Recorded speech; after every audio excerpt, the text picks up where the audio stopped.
Welcome to Department of Collegiate and Technical Education. Myself Nemichand MG. Subject is Mechanics of Machines for 3rd semester. Unit 5 CAM Mechanisms. It's session 6. Session outcome. The student should acquire the knowledge of CAM profile construction for knife edge follower. Outline. CAM profile construction for knife edge follower.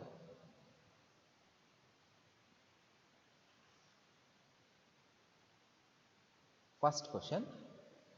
Construct the profile of a cam to give the following motion to a knife edge follower. Outward stroke during 120 degree of cam rotation.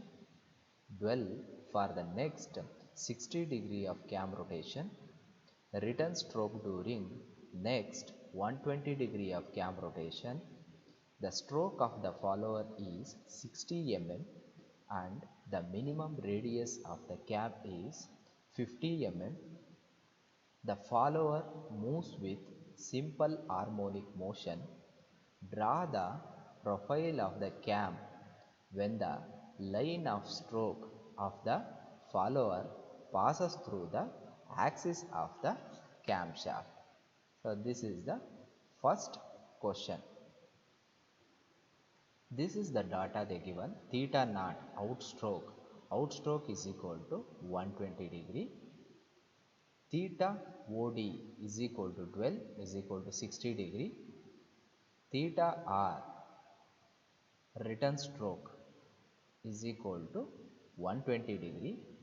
Theta RD is totally it's 360 degree. 360 degree minus 120 degree plus 60 degree plus 120 degree, total 60 degree.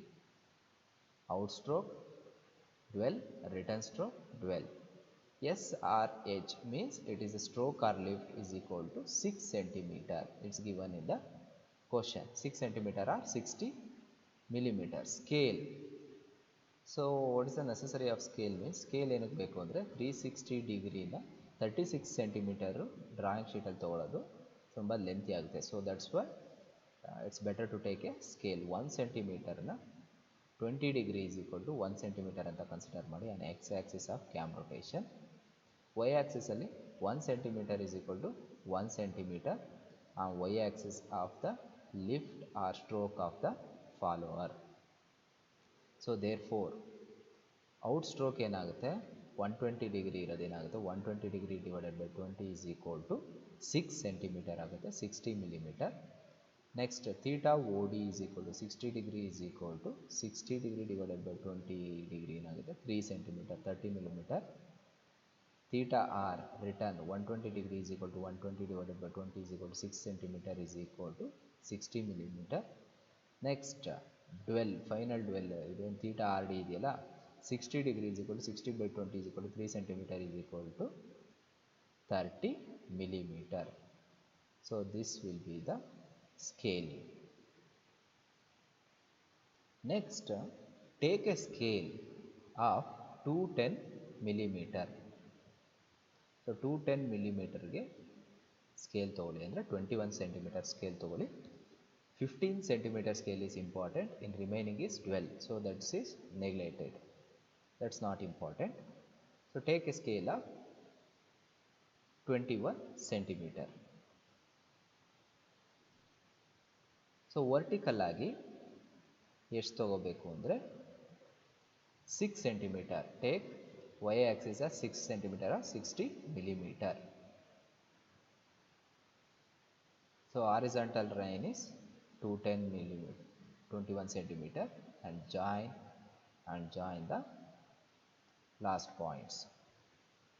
So then divide this rectangle into outstroke, dwell, return stroke and dwell. So outstroke is 60 millimeter, that is 6 centimeter. Divide into 6 centimeter, 3 centimeter, 6 centimeter and 3 centimeter. So ಈ ರೀತಿಯಾಗಿ divide ಮಾಡಬೇಕು. 6 centimeter, 3 centimeter, 6 centimeter is the outstroke, 3 centimeter is the dwell, again 6 centimeter is the return stroke and 3 centimeter is the dwell period. ಈ first 6 centimetre ಏನಿದೆ ಅದನ್ನು 6 equal parts ಆಗಿ divide ಮಾಡಬೇಕು. 6 equal parts ಅಂದರೆ 1 centimetre ಆಗಿ divide ಮಾಡಬೇಕು. So next 3 centimetre ಏನಿದೆ that is the dwell. So ಅದನ್ನು ಡಿವೈಡ್ ಮಾಡೋ ಅವಶ್ಯಕತೆ ಇಲ್ಲ. ನೆಕ್ಸ್ಟ್ 6 ಸೆಂಟಿಮೀಟರ್ ಏನಿದೆ ರಿಟರ್ನ್ ಸ್ಟ್ರೋಕ್ ಅದನ್ನು ಕೂಡ 6 ಈಕ್ವಲ್ ಪಾರ್ಟ್ಸ್ ಆಗಿ ಡಿವೈಡ್ ಮಾಡಬೇಕು. 1 ಸೆಂಟಿಮೀಟರ್ ಈಚ್. 1, 2, 3, 4, 5, 6. ನೆಕ್ಸ್ಟ್ ರಿಮೈನಿಂಗ್ ಏನಿದೆ ಅದು 12. So that is not important. So ನಾವು ಡ್ರಾಯಿಂಗ್ ಮಾಡೋದಕ್ಕೆ ಸೊ ಇಷ್ಟು ಸಾಕಾಗುತ್ತೆ.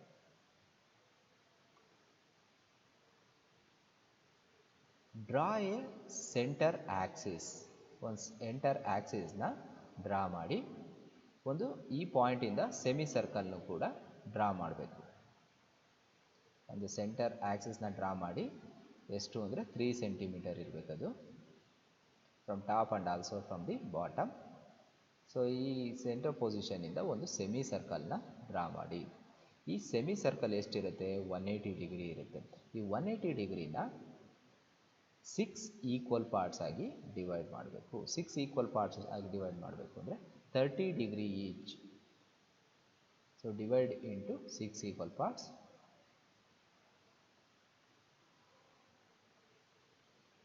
ಇದನ್ನು 6 ಈಕ್ವಲ್ ಪಾರ್ಟ್ಸ್ ಆಗಿ ಡಿವೈಡ್ ಮಾಡಬೇಕು.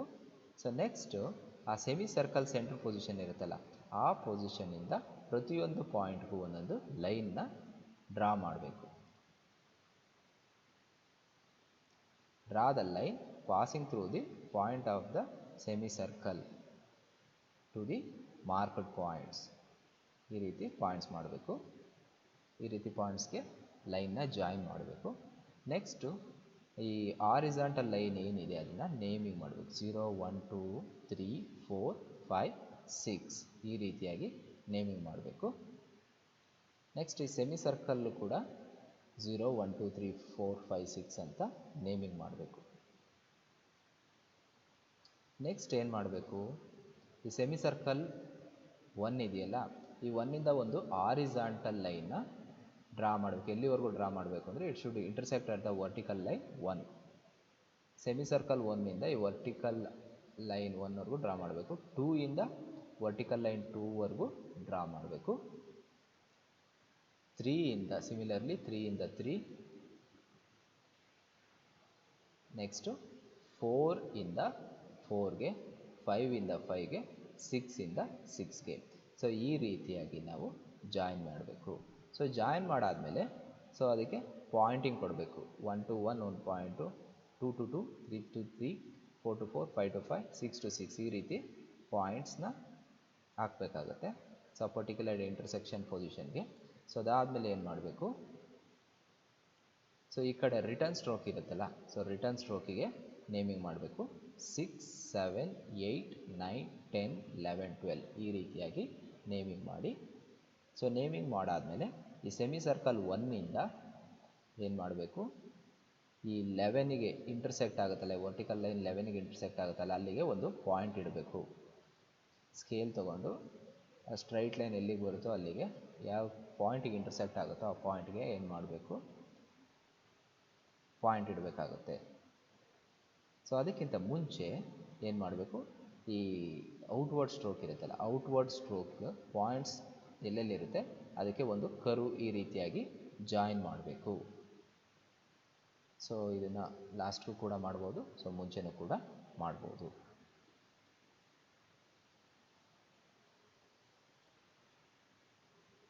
ನೆಕ್ಸ್ಟು ಈ ಸೆಮಿ ಸರ್ಕಲ್ 1ಇಂದ 11ಗೆ ಒಂದು ಪಾಯಿಂಟ್ ಇಡಿ, ಎಲ್ಲಿ ಇಂಟರ್ಸೆಕ್ಟ್ ಆಗುತ್ತೋ ಅಲ್ಲಿ. ಸೊ ನೀವು ಒಬ್ಸರ್ವ್ ಮಾಡ್ತಾ ಇರೋದು ಡಯಾಗ್ರಾಮಲ್ಲಿ. ನೆಕ್ಸ್ಟ್ 2ಇಂದ 10ಗೆ, 3ಇಂದ 9ಗೆ, 4ಇಂದ 8ಗೆ, 5ಇಂದ 7ಗೆ, 6ಇಂದ 6ಗೆ. ಸೊ ಈ ಪಾಯಿಂಟ್ಸ್ ಎಲ್ಲೆಲ್ಲಿ ಇರುತ್ತೋ ಅದಕ್ಕೆ ಒಂದು ಕರ್ವ್ ಈ ರೀತಿಯಾಗಿ ಜಾಯಿನ್ ಮಾಡಿ. ಸೊ ಆಮೇಲೆ ಏನು ಮಾಡಿ, ಟಾಪಲ್ಲಿ ಈ 6 to 6 ಇದೆಯಲ್ಲ ಅಲ್ಲಿಗೆ ಒಂದು ಆರಿಜಾಂಟಲ್ ಲೈನ್ನ ಡ್ರಾ ಮಾಡಿ. So this is the diagram. Simple harmonic motion displacement diagram.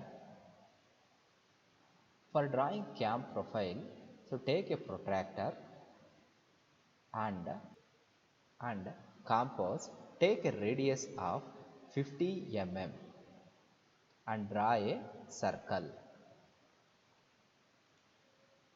Draw a circle of 50 mm radius. Divide the outstroke 120 degree into 6 equal parts. So take 120 degree, 60 degree, 120 degree and 60 degree. So divide outstroke into 6 equal parts.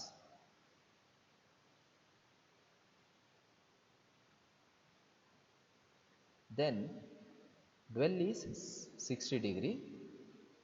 So return stroke 120 degree is there. So divide 120 degree into 6 equal parts. So in the diagram showing, so first, so dividing 120 degree into 6 equal parts. After 60 degree, so dwell periods, so dwell period na divide madala. So admele return stroke 120 degree ide. So again 120 degree na 6 equal parts agi divide ಮಾಡ್ತಾ ಇದೀವಿ. So admele 60 degree is again dwell.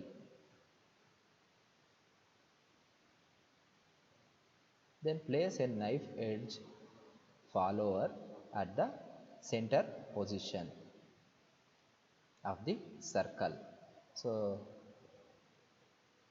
this is a base circle. Above the base circle, draw a knife edge follower. Next, mark A, B, C, D, E, F on the displacement diagram.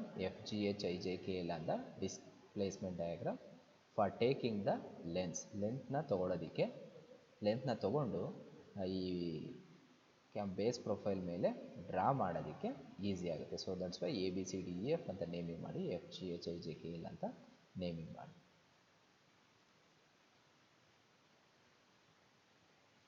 So marking anti clock ವೈಸಲ್ಲಿ ನಾವು ಮಾಡಬೇಕಾಗುತ್ತೆ ಈ base profile ಮೇಲೆ, base circle ಮೇಲೆ. ಈ displacement diagram 1A ಇಂದ measurement ತೊಗೊಂಡು, so ಈ base circle 1 ಇಂದ ಮೆಜರ್ಮೆಂಟ್ ಮಾಡಬೇಕಾಗುತ್ತೆ.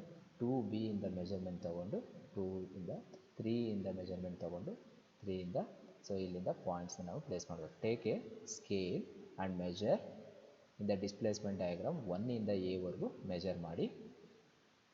ಸೊ ಅದರ ಲೆಂತ್ ಎಷ್ಟು ಬರುತ್ತೆ ಅಂತ ನೋಟ್ ಡೌನ್ ಮಾಡಿಕೊಂಡು, ಈ ಸರ್ಕಲ್ಲಿಂದ 1 ಇಂದ ಡಿಸ್ಟೆನ್ಸ್ ಎಷ್ಟು ಬರುತ್ತೆ ಅದಕ್ಕೆ ಪಾಯಿಂಟ್ನ ಮಾರ್ಕ್ ಮಾಡಿ ಅಲ್ಲಿಗೆ ಎ ಅಂತ ನೇಮಿಂಗ್ ಕೊಡಿ. ನೆಕ್ಸ್ಟ್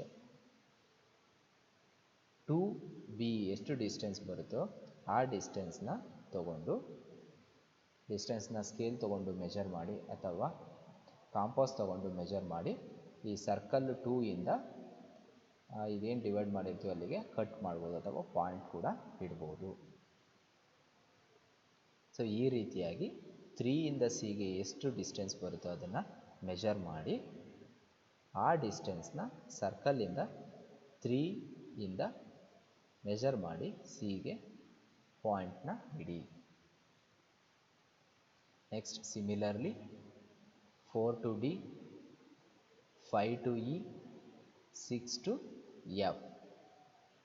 ಈ ರೀತಿಯಾಗಿ ಔಟ್ವರ್ಡ್ ಸ್ಟ್ರೋಕ್ ಅಲ್ಲಿರ್ತಕ್ಕಂಥ ಪ್ರತಿಯೊಂದು ಡಿಸ್ಟೆನ್ಸ್ನ ಮೆಜರ್ ಮಾಡಿ, ಈ ಸರ್ಕಲಲ್ಲಿ ನಾವು ಏನು 120 ಡಿಗ್ರಿನ 6 ಈಕ್ವಲ್ ಪಾರ್ಟ್ಸ್ ಆಗಿ ಡಿವೈಡ್ ಮಾಡಿದ್ದೀವಿ, ಡಿವೈಡ್ ಮಾಡಿ ಆ ಲೈನ್ನ ಜಾಯಿನ್ ಮಾಡಿದ್ವಿ. ಆ ಲೈನ್ ಮೇಲೆ ಪ್ರತಿಯೊಂದು ಪಾಯಿಂಟ್ಸ್ನ ನಾವು ಇಡಬೇಕಾಗುತ್ತೆ.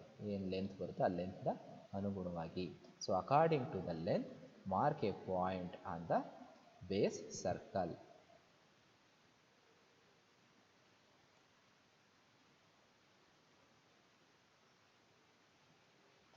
ರಿಟರ್ನ್ ಸ್ಟ್ರೋಕಲ್ಲಿ ಏನು ಮಾಡಿ ಅಂದರೆ 6 to F ಏನು ಡಿಸ್ಟೆನ್ಸ್ ಇದೆಯೋ ಆ ಡಿಸ್ಟೆನ್ಸ್ನ ರಿಟರ್ನ್ ಸ್ಟ್ರೋಕ್ ಅನದರ್ 120 ಡಿಗ್ರಿ ಇದೆಯಲ್ಲ ಅಲ್ಲಿಂದ 6 ಇಂದ ಮೆಜರ್ ಮಾಡಿ ಅಲ್ಲಿಗೊಂದು ಪಾಯಿಂಟ್ ಇಡಿ. ನೆಕ್ಸ್ಟ್ 7 ಇಂದ G ವರೆಗೂ ಏನು ಡಿಸ್ಟೆನ್ಸ್ ಬರುತ್ತೋ ಅದನ್ನು 7 ಇಂದ ಜಿಗೆ ಇಡಿ on the base circle. Next 8 ಇಂದ ಎಚ್ಗೆ ಏನು ಡಿಸ್ಟೆನ್ಸ್ ಬರುತ್ತೋ ಅದನ್ನು 8 ಇಂದ ಎಚ್ಗೆ ಪಾಯಿಂಟ್ ಇಡಿ. So 9 to I, measure the distance of 9 to I and that distance should be marked on a base circle 9 to I. Displacement ಡಯಾಗ್ರಾಮಲ್ಲಿ 10 to J ನ ಮೆಜರ್ ಮಾಡಿ, ಬೇಸ್ ಸರ್ಕಲಲ್ಲಿ 10 to J ನ ಪಾಯಿಂಟ್ನ ನೋಟ್ ಡೌನ್ ಮಾಡಿ. Displacement diagram 11 to K measure ಮಾಡಿ 11 to K ನ base ಸರ್ಕಲಿಂದ ಮಾರ್ಕ್ ಮಾಡಿ. So next 12. ಸೊ ಈ ರೀತಿಯಾಗಿ ನಮಗೆ ಬೇಸ್ ಸರ್ಕಲಿಂದ ಡಿವೈಡ್ ಮಾಡಿ ಔಟ್ ಸ್ಟ್ರೋಕ್ ರಿಟರ್ನ್ ಸ್ಟ್ರೋಕ್ನ ಡಿವೈಡ್ ಮಾಡಿ ನಮಗೆ ಈ ರೀತಿಯಾದಂಥ ಪಾಯಿಂಟ್ಸು ಸಿಗುತ್ತೆ. ಸೊ ಅದಾದಮೇಲೆ ಏನು ಮಾಡಬೇಕು, ಸೊ ಅದಾದಮೇಲೆ ಈ ಪ್ರತಿಯೊಂದು ಪಾಯಿಂಟ್ಸ್ನು ಕೂಡ ಜಾಯಿನ್ ಮಾಡ್ಕೊಂಡು ಬರಬೇಕು. ಸ್ಟಾರ್ಟಿಂಗ್ ಫ್ರಮ್ 0 ಇಂದ ಆ್ಯಂಟಿ ಕ್ಲಾಕ್ ವೈಸ್ ಡೈರೆಕ್ಷನಲ್ಲಿ ಏನು ಮಾಡಬೇಕು, ನಾವು ಜಾಯಿನ್ ಮಾಡಿಕೊಂಡು ಬರಬೇಕು. 0 to A to B, B to C, C to D, D to E, E to F. So F ಇಂದ ಹೇಗೆ F to G, G to H, H to I, J to K, K to J, so J to 0. So ಈ ರೀತಿಯಾಗಿ ನಾವು ಒಂದು ಕರ್ವ್ನ draw ಮಾಡಬೇಕಾಗುತ್ತೆ. So ಇದನ್ನು ಏನಂತ ಕರಿತೀವಿ ಅಂದರೆ ಕ್ಯಾಮ್ ಪ್ರೊಫೈಲ್ ಅಂತ ಕರಿತೀವಿ. So this is A cam profile for A knife edge follower. This is a cam profile when the line of stroke of the follower passes through the axis of the camshaft. So ಈ follower ಏನಿದೆ, ಈ camshaft axis ಇದೆಯಲ್ಲ, axis ಅಲ್ಲಿ line pass ಆಗುತ್ತೆ. So this is the cam profile. Second question, construct the profile of a cam to give the following motion to a knife edge follower. Outstroke during 60 degree of cam rotation, dwell for the next 40 degree of cam rotation, return stroke during next 90 degree of cam rotation. The stroke of the follower is 35 mm and the minimum radius of the cam is 25 mm. The follower moves with simple harmonic motion. Draw the profile of the cam when the axis of the follower is offset by 10 mm from the axis of the camshaft.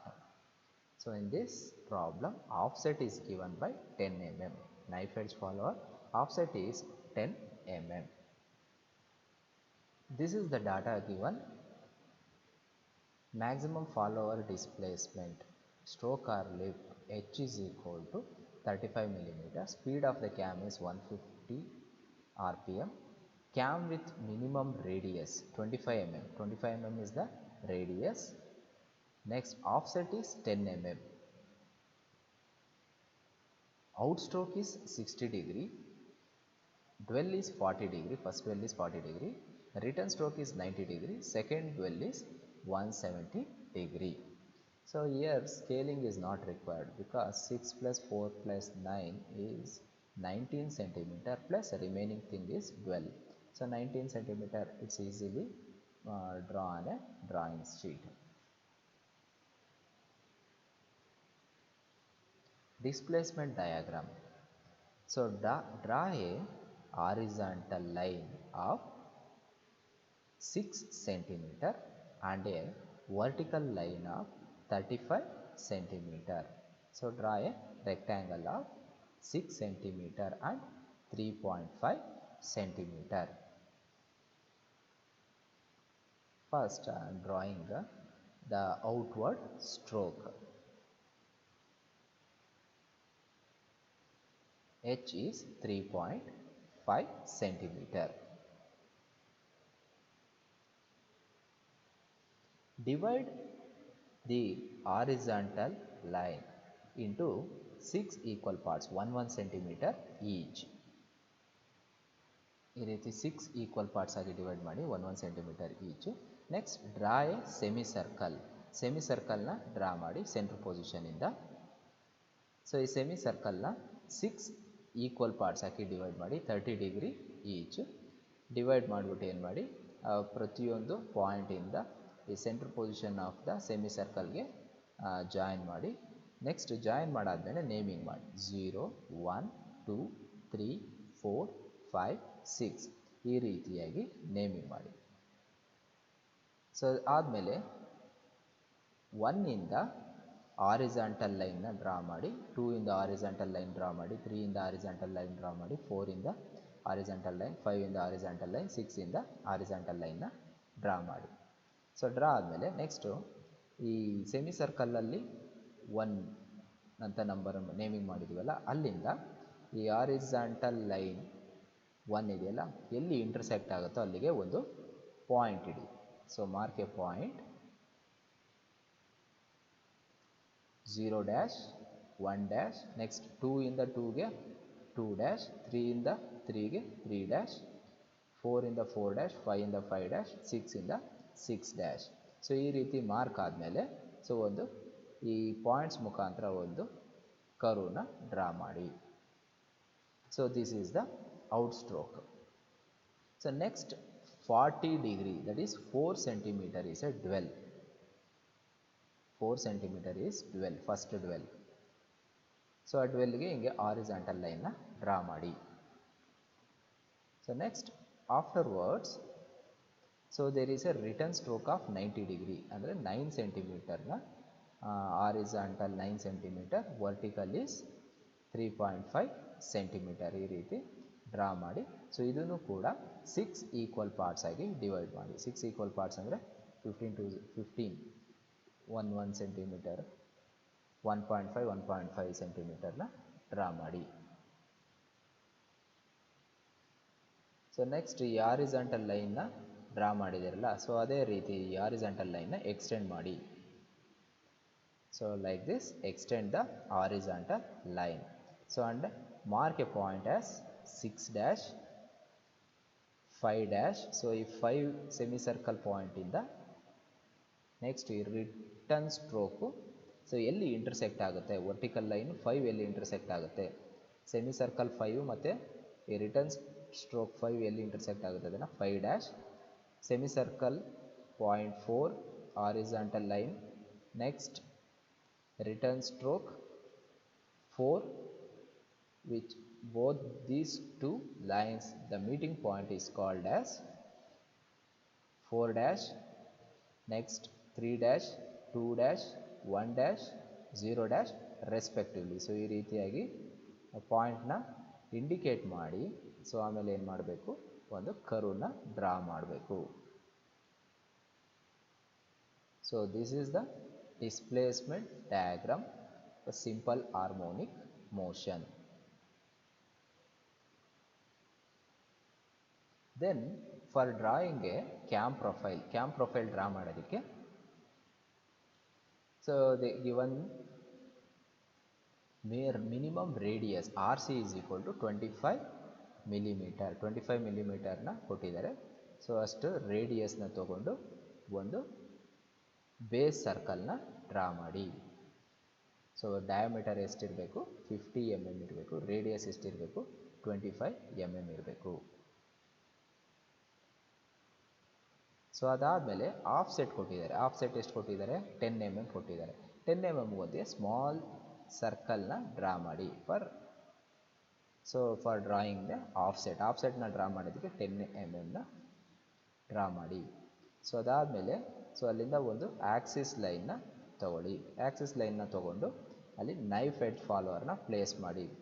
ಈ centre position of the base ಸರ್ಕಲಿಂದ ಈ knife edge ಫಾಲೋವರ್ಗೆ ಎಷ್ಟಿರಬೇಕು distance ಅಂದರೆ offset should be 10 mm ಇರಬೇಕು. So then name as 60 degree. First out stroke is 60 degree, dwell is 40 degree, return stroke is 90 degree and next dwell is 170 degree. So first ಏನು ಮಾಡಬೇಕು, divide take A 60 degree. First 60 ಡಿಗ್ರಿನ ತೊಗೊಂಡು ಆ 60 ಡಿಗ್ರಿನ 6 equal parts ಆಗಿ divide ಮಾಡಬೇಕು. So that is 60 degree. I take a 60 degree in the diagram. So after that 40 degree. So then 90 degree, then remaining is 170 degree. So first 60 ಡಿಗ್ರಿನ 6 equal parts ಆಗಿ divide ಮಾಡಿ, base circle ಮೇಲೆ divide ಮಾಡಿ, ಆ base circle ಮೇಲೆ 1 2 3 4 5 6 ಅಂತ ಪಾಯಿಂಟ್ನ naming ಮಾಡ್ತಾ ಹೋಗಿ. ಸೊ ಅದಾದಮೇಲೆ 40 ಡಿಗ್ರಿ 12 ಅಲ್ಲೇ ನೇಮಿಂಗ್ ಮಾಡೋ ಅವಶ್ಯಕತೆ ಇಲ್ಲ. Next 90 degree. ಸೊ 90 ಡಿಗ್ರಿ ಏನಿದೆ ಅದನ್ನು 6 ಈಕ್ವಲ್ ಪಾರ್ಟ್ಸ್ ಆಗಿ ಡಿವೈಡ್ ಮಾಡಿ, 15 15 each, 15 2 30. So like this 6 equal parts ಆಗಿ ಡಿವೈಡ್ ಮಾಡಿ ಆ ಬೇಸ್ ಸರ್ಕಲ್ ಮೇಲೆ ಪಾಯಿಂಟ್ಸ್ನ ನೇಮ್ ಮಾಡ್ತಾ ಹೋಗಿ.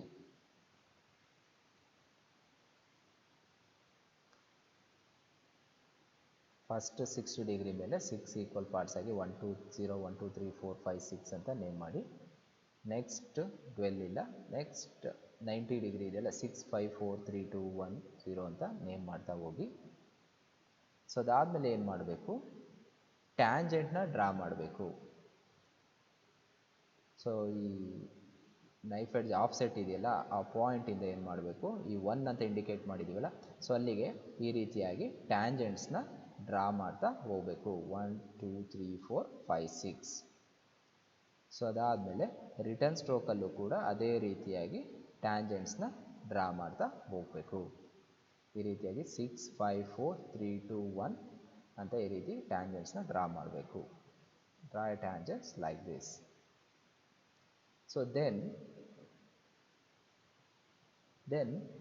ಇನ್ ಡಿಸ್ಪ್ಲೇಸ್ಮೆಂಟ್ ಡಯಾಗ್ರಾಮ್ ಈ 1 to 1' ಡಿಸ್ಟೆನ್ಸ್ ಇದೆಯಲ್ಲ ಆ ಡಿಸ್ಟೆನ್ಸ್ನ ಸ್ಕೇಲಲ್ಲಿ ಮೆಜರ್ ಮಾಡಿ ನಾವು ಈ ಬೇಸ್ ಸರ್ಕಲಲ್ಲಿ 1 ಅಂತ ನೇಮಿಂಗ್ ಮಾಡಿದ್ದೀವಲ್ಲ, ಸೊ 1 ಅಂತ ನೇಮಿಂಗ್ ಮಾಡಿ ಆ ಪರ್ಟಿಕ್ಯುಲರ್ ಪಾಯಿಂಟಿಂದ ಲೈನ್ ಎಕ್ಸ್ಟೆಂಡ್ ಮಾಡಿದ್ದೀವಲ್ಲ ಅಲ್ಲಿವರೆಗೂ ಏನು ಮಾಡಬೇಕು, ಆ ಸ್ಕೇಲ್ನ ತಗೊಂಡು ಅಲ್ಲಿ ಒಂದು ಪಾಯಿಂಟ್ ಇಡಬೇಕು. 1 to 1'.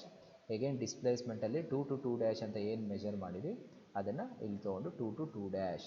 ಡಿಸ್ಪ್ಲೇಸ್ಮೆಂಟ್ ಡಯಾಗ್ರಾಮಲ್ಲಿ 3 to 3' ಡಿಸ್ಟೆನ್ಸ್ ತೊಗೊಂಡು ಈ ಬೇಸ್ ಸರ್ಕಲಿಂದ 3 to 3'ನ ಮೆಜರ್ ಪಾಯಿಂಟ್ನ ಇಂಡಿಕೇಟ್ ಮಾಡ್ತಾ ಹೋಗ್ಬೇಕು. 1' 2' 3' 4' 5' 6'. ಈ ರೀತಿಯಾಗಿ ನಾವು ಪಾಯಿಂಟ್ಸ್ನ ನೇಮಿಂಗ್ ಮಾಡ್ತಾ ಹೋಗಬೇಕು. ಸೊ ಅದಾದಮೇಲೆ ನೆಕ್ಸ್ಟ್ ರಿಟರ್ನ್ ಸ್ಟ್ರೋಕಲ್ಲೂ ಕೂಡ 6 to 6' 5 to 5' displacement ಡಯಾಗ್ರಾಮಲ್ಲಿ 6 to 6' 5 to 5' ಇದನ್ನೆಲ್ಲ ಪ್ರತಿಯೊಂದನ್ನು ಡಿಸ್ಟೆನ್ಸ್ನ ಮೆಜರ್ ಮಾಡಿ ಈ ಬೇಸ್ ಸರ್ಕಲ್ ಎಕ್ಸ್ಟೆಂಡ್ ಮಾಡಿದ್ದೀವಲ್ಲ ಲೈನು, ಆ ಲೈನ್ ಮೇಲೆ ನಾವು ಪಾಯಿಂಟ್ನ ಇಂಡಿಕೇಟ್ ಮಾಡ್ತಾ ಹೋಗಿ ಈ ರೀತಿಯಾಗಿ 6 5' 4' 3' 2' ಅಂತ ನೇಮಿಂಗ್ ಮಾಡ್ತಾ ಹೋಗಬೇಕು. ಸೊ ಅದಾದಮೇಲೆ ಏನು ಮಾಡಬೇಕು, ಆ್ಯಂಟಿ ಕ್ಲಾಕ್ ವೈಸ್ ಆಗಿ ನಾವು ಈ 0ಇಂದ 1' 2' 3' ಎಲ್ಲೆಲ್ಲಿ ಪಾಯಿಂಟ್ಸ್ ನಾವು ಇಟ್ಟಿದ್ದೀವಿ ಸೊ ಅಲ್ಲಿಗೆ ಕರ್ವ್ ಮುಖಾಂತರ ನಾವು ಜಾಯಿನ್ ಮಾಡ್ತಾ ಹೋಗಬೇಕು. ಸೊ ಈ ರೀತಿಯಾಗಿ ಜಾಯಿನ್ ಮಾಡಾದಮೇಲೆ so that circle that is called as ಈ 0' ಇಂದ 0ಗೂ ಕೂಡ ಜಾಯಿನ್ ಮಾಡಬೇಕು. This is the cam profile. This is the cam profile when the axis of the follower is offset by 10 mm from the axis of the camshaft. Next is multiple choice question. First question, pitch point of a cam is a point on the pitch curve having minimum pressure angle. B, a point on the pitch curve having maximum pressure angle. C, any point on the pitch curve. D, any point on the pitch circle. Pitch point of a cam is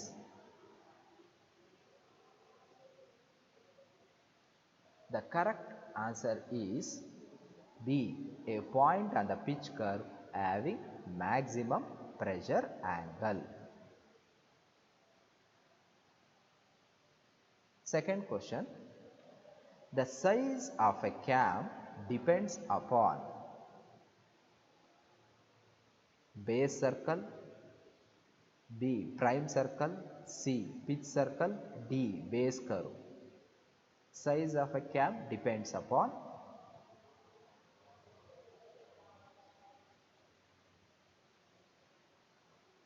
correct answer is base circle. The size of a cam depends upon the base circle. Third question, cam and follower mechanism contributes A screw pair, B open pair, C closed pair, D rolling pair.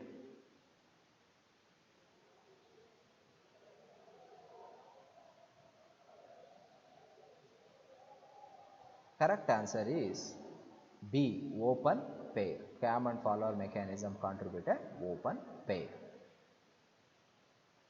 Fourth question, which of the following statement is false for simple harmonic motion follower motion? Simple harmonic follower motion.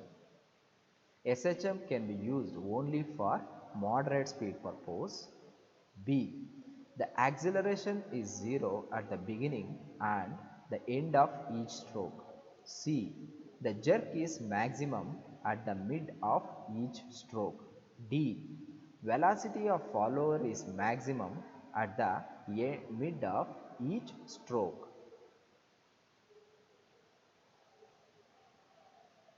Correct answer is the acceleration is 0 at the beginning and the end of the stroke. This statement is false for simple harmonic follower motion.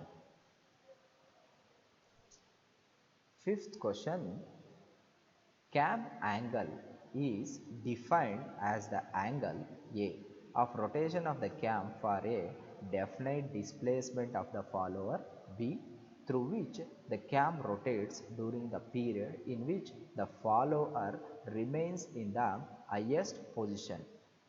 C. During which the follower returns to its initial position. D.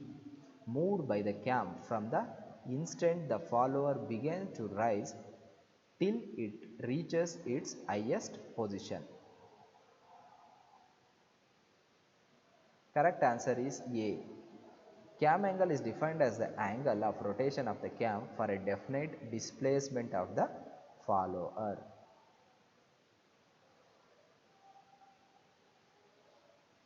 Sixth one, angle of dwell of cam is defined as the angle A during which the follower returns to its initial position. B. Of rotation of the cam for definite displacement of the follower. C. Through which the cam rotates during the period in which the follower remains in the highest position. D. Moved by the cam from the instant the follower begins to rise till it reaches its highest position.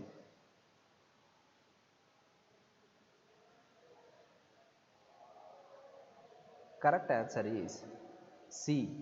Angle of dwell of cam is defined as the angle through which the cam rotates during the period in which the follower remains in the highest position.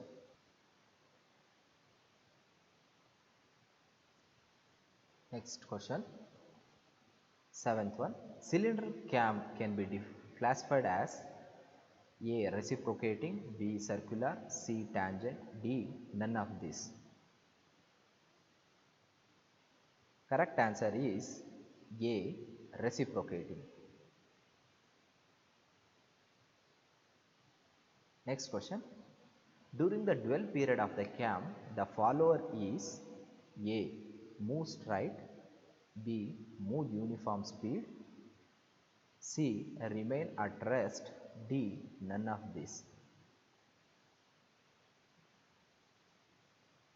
During the dwell period of the cam, the follower remains at rest. Answer is C. Ninth one, offset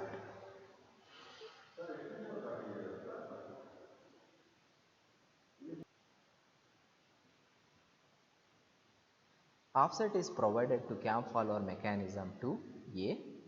Accelerate, B. Avoid jerk, C. Minimize the side thrust, D. None of this. Offset is provided to cam follower mechanism to minimize the side thrust. Answer C. 10th one, the angle between the direction of follower motion and normal to pitch curve is known as A. Base angle, B. Prime angle, C. Pitch angle, D. Pressure angle.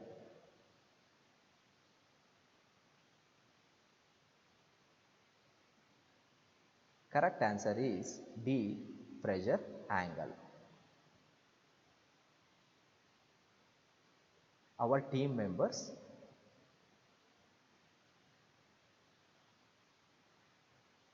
thank you.